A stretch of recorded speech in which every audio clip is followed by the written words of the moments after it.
What is up, Cowboy Nation? Dallas fan 1997 here.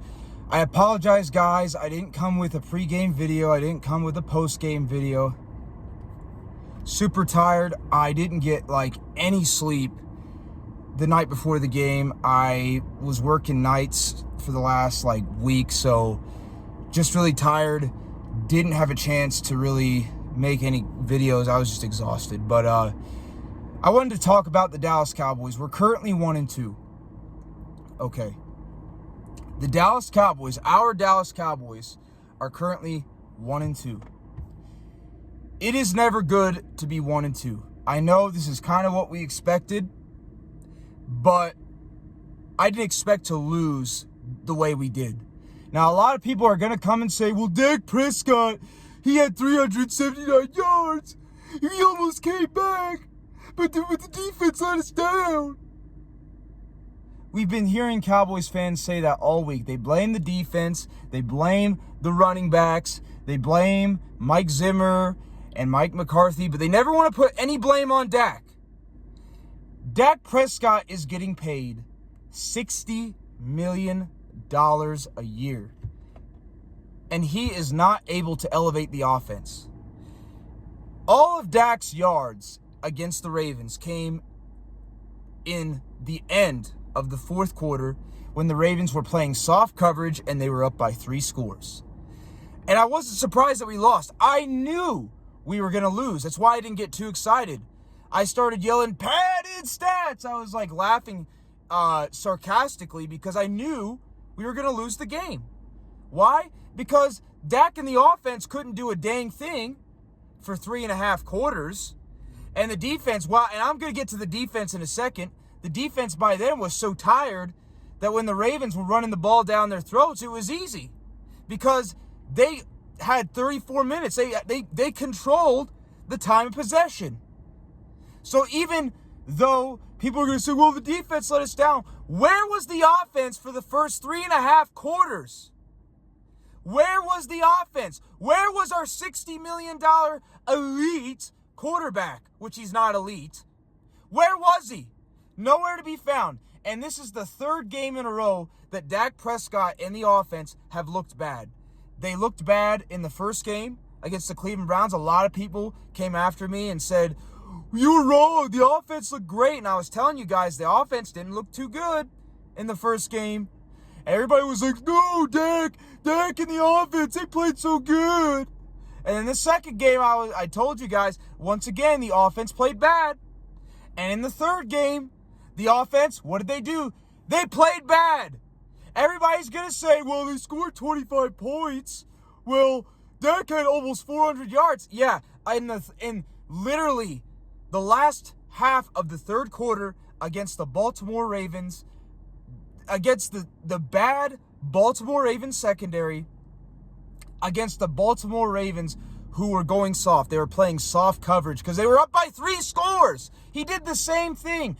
Dak has been doing this for the last 5 years. He did it in 2019. He did it in 2020. He did it in 2021. He did it last year against the Dolphins. Remember last year against the Dolphins? The offense didn't do anything for, 3.5 quarters, and at the end of the game, they took the lead and the defense was tired, and the Dolphins ended up winning the game. Did the exact same thing. Dak does this every time. He is an overpaid, very overrated quarterback. And I'm saying this as a die-hard Dallas Cowboys fan. But let's get to the rest of the offense. The offensive line looked like crap. Tyler Guyton is not looking like a first-round pick. He's still a developmental prospect. We should have taken Kingsley Sumatai from BYU, which is about 45 minutes down the road from here. We should have taken Kingsley Sumatai, who right now is doing really good with the Kansas City Chiefs. We should have taken him over Tyler Guyton. Tyler Guyton has not done good. The running game is not good. Rico Dowdle hasn't done much. Ezekiel Elliott, he's basically non-existent. Ezekiel Elliott was my favorite player at one point on the Cowboys, but he's done. Don't even know why we brought him back. The Cowboys have got to activate Dalvin Cook. If they're not activating Dalvin Cook, it means one of two things. Either he's really, really bad, or the coaching staff doesn't know what they're doing, which I'm going to say it's a combination of both. Because do you all remember in 2020 when Mike McCarthy was starting Terrence Steele over Brandon Knight and Brandon Knight was outplaying him? Or when he was playing Alden Smith, yet Randy Gregory was outplaying him? Or when he was starting a practice squad level safety in Darian Thompson over Donovan Wilson, who was way better, which I said way back in 2019 when he was a rookie, he was better than Darian Thompson. I think it's a combination of both. I do think Dalvin Cook is probably still getting into football shape because he hasn't played all offseason. But I also think that this coaching staff doesn't know what they're doing. I really have no confidence in them. Mike McCarthy, I told you guys this last season. And yes, I don't think we have the most talented running back group. We definitely could use better players. But we have enough talent at running back to get the job done, especially with Dalvin Cook. The problem is Mike McCarthy does not know how to utilize running backs because Tony Pollard, he looks just fine in Tennessee. He looked just fine with Kellen Moore. How come he didn't do that with Mike McCarthy? Because Mike McCarthy doesn't know how to utilize running backs. That's simple. And he and his offense, along with Dak Prescott, now that Dan Quinn is gone, Dan Quinn and his defense not bailing their rear ends out and getting a bunch of turnovers and giving them second and third chances in short fields, now that they're gone, they're getting exposed for what they are. And that's an average quarterback and not a very good offensive coordinator. That's what's happening right now. Now that Dan Quinn, and everybody was talking crap about Dan Quinn, not me, because I was a Dan Quinn fan. I defended him. Because Dan Quinn, I saw Dan Quinn take a horrible defense in 2020 and turn it into one of the better defenses in the NFL, lead the league in turnovers, and be one of the best pass rushing defenses in the NFL just 1 year later. I saw Dan Quinn do that. That's how I knew Dan Quinn was a good coach. Right now, I'm seeing Mike Zimmer take a very talented defense, and they're right now playing like they're one of the worst defenses in the NFL. We are dead last in run defense. We're giving up 29.7 points a game. This defense looks even worse than the 2020 defense with Mike Nolan. I'm just going to say it. This defense with way more talent than 2020, with way more talent, looks worse than it did in 2020 with Mike Nolan. It does. It looks way worse. Micah Parsons, I've been a big Micah Parsons fan. Where's Micah Parsons been the last two games? He hasn't done anything. DeMarvion Overshown, I was watching film. Where was he? He was taking bad angles. But I'll go easy on him because he's still basically in his first year. He's basically a rookie because he didn't play last year. He was hurt. Where the heck is DeMarcus Lawrence? Where is Mike Zimmer and his run scheme that's supposed to be so good at stopping the run? Mike Zimmer, he was good in 2003 and 2004. But this is not 2003 and 2004 anymore. This is 2024. Mike Zimmer is past his prime, and he cannot adjust to today's NFL offenses. He just can't. That's why he got fired in Minnesota, because he couldn't adjust to today's NFL. I'm just telling you like it is. This team does have some talent. They do have talent on the defensive side of the ball. They do. They do. The problem is the players are not putting in the best effort. I will agree with that. And the coaches are not doing their jobs. They're not doing it. You can't give up 200 yards 2 weeks in a row. Even the worst NFL teams are not that bad. This goes back to coaching. Mike Zimmer is not doing his job. He is not scheming correctly against the better defenses. They keep running off tackle. Mike Zimmer is not doing his job. These players are not putting in effort. Dak Prescott, our $60 million quarterback, is not doing his job. And Mike McCarthy, the most overrated coach, just like the quarterback. You know, Mike McCarthy and Dak are a very good pair. They both get way too much credit for when the offense or the defense succeeds, and everybody defends them every time they lose. They get way too much credit. They're both a coach and a quarterback that's carried by others around them. So they're a perfect fit. Dak is an overrated average quarterback that looks good with a lot of players around him.